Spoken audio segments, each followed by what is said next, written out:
Good day mga kanegosyo. Ang topic natin ngayon ay tungkol sa kung papaano ang iyong sahod ay tatrabaho sa inyo sa hinaharap. Tapusin niyo ang video na ito para malaman niyo ang ilang tips kung papaano i-manage ang iyong pera at sahod mo sa iyong pagtatrabaho. At makalaan ka ng perang iipunin mo para makapag-execute ka ng sarili mong negosyo sa hinaharap. Ako nga pala si Jerwin Gonzales at 4 na taon na po akong nagninegosyo. Pero bago ang lahat ay may kwento na muna ako sa inyo. Noong nakaraang araw ay galing ako sa bahay namin sa Hasaan. Sumakay ako ng jeep sa mga panahong yun kasi nag-commute lang ako papuntang bayan ng Taguluan. Nung pagkababa ko sa may kanto, sa bayan ng Taguluan, sa gilid mismo ng munisipyo, ay may isang tricycle na nakaparada. At yun ang sinakyan ko papunta doon sa shop ko sa may Santo Niño, Baluarte. Nang binabaybay namin ang daan, ay nakita ko ang sarili ko sa kanya. Noong panahong nag-aaral pa lang ako sa kolehiyo. Ito kasi ang istorya. Noong 2016 ay first year college pa lang ako noon. At di pa sana ako makapag-aral sa mga panahong yon dahil di pa talaga kaya ng magulang ko na pagsabayin kami. Kaya laking pasasalamat ko dahil kahit sa hirap ng buhay ay napagtustusan rin naman ang aming pag-aaral. Lagi kaming namumroblema ng kuya ko sa allowance namin noon dahil kadalasan ay nasa 300 pesos lang kada isa sa amin ang naging allowance namin kada linggo. Diyan pa kunin ang mga maliliit na bayarin namin sa eskwelahan at pangtustos namin sa araw-araw. Nung nag-second year college na ako ay naghanap na ako ng paraan para kumita. Para kahit papaano ay may pangdagdag na rin sa pang-allowance ko. Kaya naisipan kong magmaneho ng tricycle na ine-extrahan ko kapag kagabi kung tapos na ang aking klase. Napag-isip ko lang na habang nasa daan kami, ay pinagdaanan ko ang buhay na ito. Hindi po naging madali ang pagmamaneho ng tricycle. Kaya nagsumikap po ako na makapagtapos sa pag-aaral at sa ngayon ay nakapagsimula na rin ng konting negosyo. Nawala rin naman akong alam sa mga panahong yon at natuto rin ako along the way. Sa ngayon ay ito na muna ang pagpupusan ko at paglaanan ko ng oras na pinaniwalaan kong makapagbabago ng buhay ko. Ito na, punta na tayo sa ating topic ngayon. Kung papaano ang iyong sahod ay tatrabaho sa inyo sa hinaharap. Isang tip kung papaanong ang iyong sahod ngayon ay tatrabaho sa inyo sa hinaharap ay ang gumawa ng budget at sundin ito. Ang malinaw na pagbabudget ng iyong kita o sahod ay malaking tulong po ito para magbago ang buhay niyo sa hinaharap. Mahalaga na marunong kayong mag-manage ng iyong pera at gumastos lamang ng naaayon sa pangangailangan. At huwag kalimutan na i-priority ang pag-iipon. Isa pang tips kung papaano ang iyong sahod ngayon ay tatrabaho sa inyo sa hinaharap ay ang bayaran ang sarili o pasahurin ang sarili. Ang tip na ito ay mas aplikable dun sa mga taong nagsimula ng magnegosyo at kumita ng pera. Lalo na dun sa tinatawag nilang self-employed. Malaking tulong po ito upang makaipon mula sa iyong sahod bago ka gumastos. Ito ay makapagbubunga ng pangmatagalang seguridad sa pananalapi. Isa pang tip kung papaano ang iyong sahod ay tatrabaho sa inyo sa hinarap ay ang magbawas ng di nararapat na paggagastusan. Maaari kang magbalik tanaw sa iyong pinagagastusan sa nakaraan at itigil ang mga di naman kailangan tulad halimbawa ng bisyo at sugal na ito sana'y ilaan mo sa iyong pag-iipon at makapagsimula ng negosyong sarili mo. Yan ay kung may pangarap kang mabago ang buhay mo. Isa pang tip kung papaano ang iyong sahod ngayon ay tatrabaho sa inyo sa hinarap ay ang mag-invest sa sarili mong negosyo or mag-create.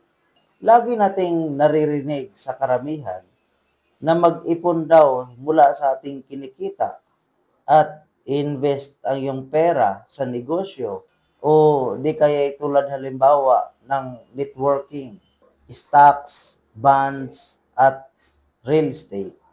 Wala namang mali dito mga kanegosyo. Ang pinupunto ko lang dito ay huwag basta-basta magtiwala o ibigay ang iyong pinaghirapang pera sa loob ng maraming taon. Wala kang mapapala dyan mga kanegosyo. Kumbaga, hindi ka mag-grow sa sarili mo. Wala kang matutunan sa negosyo ng iba. Pero wala rin naman akong tutol dyan. Isa pang tip kung papaano ang iyong sahod ay tatrabaho sa inyo sa hinaharap ay ang magtabi ng pera para sa emergency fund. Maglaan o magtabi ng pera para sa iyong emergency ay isang napakahalagang bagay para sa sarili at sa pamilya mo. Halimbawa na lang ay dumating sa buhay mo na nawalan ka ng trabaho o di kaya ay nagkaroon ka ng emergency, nagkasakit ka or membro ng pamilya mo. Kahit na papaano ay mayroon ka pa ring madudukot at hindi ka na namamalimos kahit saan-saan para may pangtustos doon sa pangangailangan mo. Maglaan ng halos 3 buwan hanggang 6 na buwang gastusin sa sarili at sa pamilya mo. Ang dapat mong gawin ay magbukas ng bank account para sa emergency fund at hindi magkahalo-halo ang iyong pera.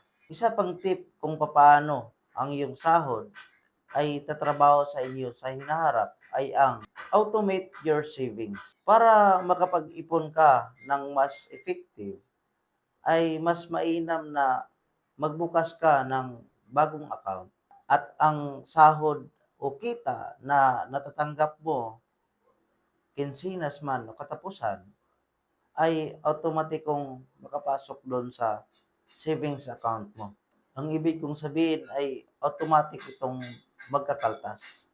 Sa ganitong pamamaraan ay maisiguro mo rin na lagi mo itong magagawa at hindi ka lang mag-rely sa tinatawag nilang disiplina lang sa paggastos. Isa pang tip kung papaano ang iyong sahod ay tatrabaho sa inyo sa hinarap ay ang i-priority ang pagbabayad ng mga pinagkakautangang malaki ang interes. Isa ito sa paraan na may manage mo ang iyong pinagkakitaan. Dahil wala rin namang saysay ang mga kinikita mo kung mapupunta lang ito doon sa interes ng pinagkakautangan mo. At pagsikapan mong huwag ka nang umutang doon hanggat maaari. Ang iba kasi ay ganito ang ginawang pagkakamali. Mangungutang sila doon sa isang institusyon para makapagbayad doon sa una nilang pinagkautangan. Huwag po nating gawin yan mga kanegosyo dahil dyan tayo madadali. Isa pang tip na kung papaano ang iyong pera ay tatrabaho sa inyo sa hinaharap ay ang mamuhay ng simple at nararapat. Para makapag-ipon ka ay dapat na mamuhay ka ng simple na naaayon sa kalagayan mo. Huwag laging mapagpanggap na kung wala ay wala. Kung anong meron ka ay yun na. Di mo rin kailangang umutang ng pera para may panggastos sa kahit anumang okasyon. Di yun. Mali yun. Kalukuhan yun mga kanegosyo. At dapat nyo ring iwasan ang pagiging social media climber na kung saan ay post dito, post doon. Basta bahala na kayo dyan. Isa pang tip kung papaano ang yung sahod ay tatrabaho sa inyo sa hinarap ay ang aralin mo sa sarili mo kung paano i-manage ang iyong kinikita. Ito ay isa sa napakahalagang elemento para ikaw ay umasenso sa buhay o makatikim ng kaginhawaan ay ang pagkakaroon ng disiplina sa paggastos. Di lang ikaw, pati na rin ang miyembro ng pamilya mo. Dapat ay alam din nila ang pagtitipid at marunong din silang mag-ipon. Baka mamaya ay ikaw lang ang nag-iipon at nagtitipid at sila naman ay wala ring ginagawa, wala rin itong saysay. Isa pang tip kung papaano ang iyong sahod ay tatrabaho sa inyo sa hinarap ay ang mag-set ng malinaw na financial goal. Isa sa napakahalagang elemento kung papaano ang iyong sahod ay tatrabaho sa inyo sa hinarap at makapag-ipon ka ay dapat na malinaw ang direksyon mo sa buhay. At ikaw lang ang makapagdesisyon kung ano ang buhay na tatahakin mo sa hinaharap.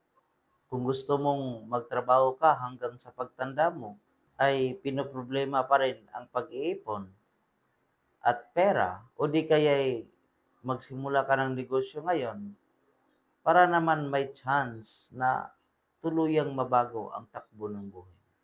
Dapat ay klaro sa inyo ang tatahakin mong buhay at may goal ka, maging short term or long term goal. Dapat rin ay may focus ka para ang inaasam mong tagumpay sa buhay ay iyong mata mo at tuluyan kang makaahon sa bulan ng kahirapan.